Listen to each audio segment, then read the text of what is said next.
Po, të them drejtën, për mua tani emocionalisht është gati e njëjta gjë, sepse me vërtet po përjetoj të neshje shumë emocionalisht, se është një neshje shumë e vështirë dhe e bukur për ta luajtur dhe me zor përpres që t'jena në fushë nesër. Masat e sigurisë, çfarë ide të japin deri tani, edhe pse ke 2-3 orë që jeni këtu? Po, këtë masën e sigurisë kanë qenë dhe herën e kalume, besoj që është një gjë që e kanë për sigurinë e tyre, po mund të na japi një karikim ne lojtarëve ose ne gjithëve si kombëtarë që kemi ardhur në Serbi, që me që jena kështu të mbrojtën, duhet karikona qik më shumë për ndeshjen nesër. Ylli Aga Digital, Elsi, ndeshja 93 kundër Serbisë dhe praktikisht një finale për një bilet mundshme në botror. Je indikuar nga këto faktor apo vetëm tek fusha e lojës? Faleminderit. Jo, të them drejtën, është një kënaqësi dhe një nder të arrij rekordin e Loriksonës nëse do arrij, po unë mendoj gjithmonë për neshën, për kombëtaren, nuk është se është një objektiv që mund të ndryshojnë objektivin që kemi ne si kombëtar ose mu si lojtar, kështu që besoj që veç jam për skuadrën dhe pastaj do shohim gjëra të tjera mbrapa. Elsi, përshëndetje, Elvis Ergja Digital. Keni dhënë ndonjë këshill lojtarëve, sidomos atyre më të rinë në moshë për këtë ndeshje, duke patur parasysh dhe ngarkesën emocionale që ka? Po, të them drejtën, është shumë e thjeshtë, se sot sa erdhëm me këtu, nga sa u nisëm nga hoteli që ishim Tiranë, deri tani besoj që gjithë lojtarët e kanë pa vetë dhe kanë përjetuar emocionalisht çdo gjë që kemi bërë deri tani, dhe besoj që do jetë një gjë pozitive për ne dhe për lojtarët, sepse e kanë kuptuar se si është kjo ndeshje nesër. Elsi, Edi Tufa, Top Channel.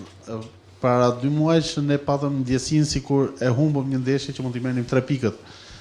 Sot si e sheh këtë prag ndeshje, mendon që i kemi shanset po ashtu që ta fitojmë atë ndeshje? Po, normal që ndeshja e kaluar besoj që fitoria ishte për ne, sepse ne luajtëm mirë dhe të them drejtën, tu do e kemi marrë me njëjtën gjë, sepse një ndeshje është ndeshje futbollit që nuk i dihet se si mund të shkojnë, si ishte edhe në Shqipëri që gjithë po thoshin që mund të ishte shumë e vështirë, shumë ekstreme kështu, po futbolli është futboll, mund të kesh raste ti, mund të shënosh, mund të fitosh ndeshjen ose mund ta humbasësh.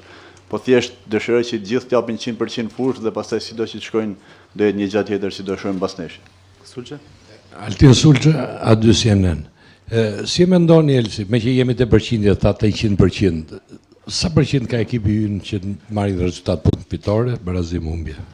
Ne kena ardhur për fitore, nuk kena ardhur për barazim as për humbje, kështu që si thash përpara, ne duhet jemi koncentruar te as 100% ndoshta nuk dalin, duhet jena 120%, sepse me vërtet është një ndeshje delikate dhe e fortë që mund të jetë një finale për ne dhe si për ata, kështu që duhet ta dimë që edhe nga ana tjetër janë njëjtin pozicion si kemi edhe ne. Ysaj, Enos Karço, RTSH. Dihet që është një transfer të vështirë, ndeshje vështirë, kundërshtar i vështirë. Por gjithashtu e dim që kjo është një ndeshje për jashtë apo brenda për ne. A është Shqipëria gati dhe lojtarët tanë gati për të marrë fitoren në një fushë si kjo në Serbi? Gjithë si që unë gjithë e mendojnë si unë, besoj që duhet kemi ardhur për fitore, sepse nuk vim për barazim ose për humbje këtu. Po si thash përpara, futbolli është shumë i çuditshëm, që nuk i dihet si mund të shkojnë, po gjëja e mirë do ishte si gjithë ne të kena një mendim dhe një mendje për nesër, që tim gjithë fushë, gjithë me një mendje për